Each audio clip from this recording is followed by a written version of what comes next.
Hi guys, so if you're someone who uses this exercise as part of rehabilitating your shoulder, which is walking your hand up the wall, please stop now. I'll tell you why. Usually people get this exercise very early in rehabilitation after an injury to their shoulder where they've fallen on their shoulder or they've a rotator cuff tear that they're rehabilitating. And this exercise where you're standing facing the wall and advised to climb up the wall is actually a waste of time, because most of the time what happens is as a person does that, they end up hitching.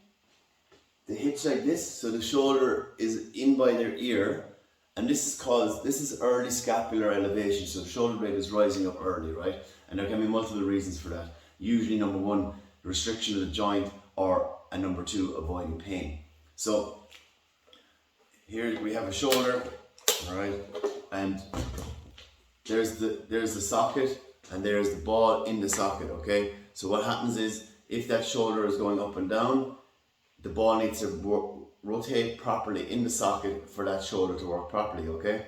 But if that shoulder is stiff, then what happens is the whole shoulder elevates, and as it elevates, the arm doesn't really go any higher, because if I drop my shoulder down, it's only at that height, which is barely 90 degrees in that plane of movement, okay?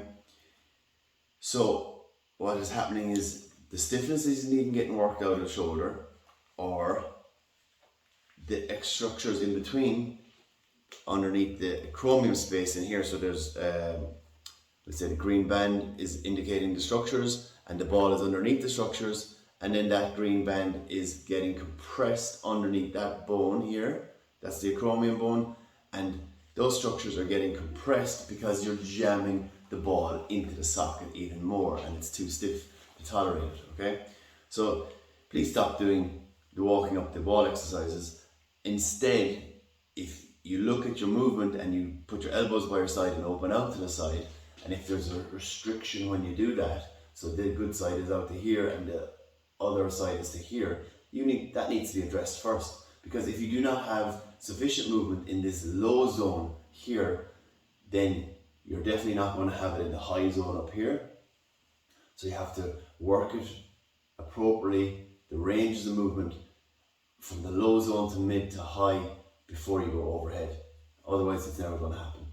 So hopefully you found that video and bit of information useful. If you did, please share it with someone that you knew, or give us a like, and if you have any other questions, give us a call. We'll be delighted to help out. Take care, move well, feel well, be well.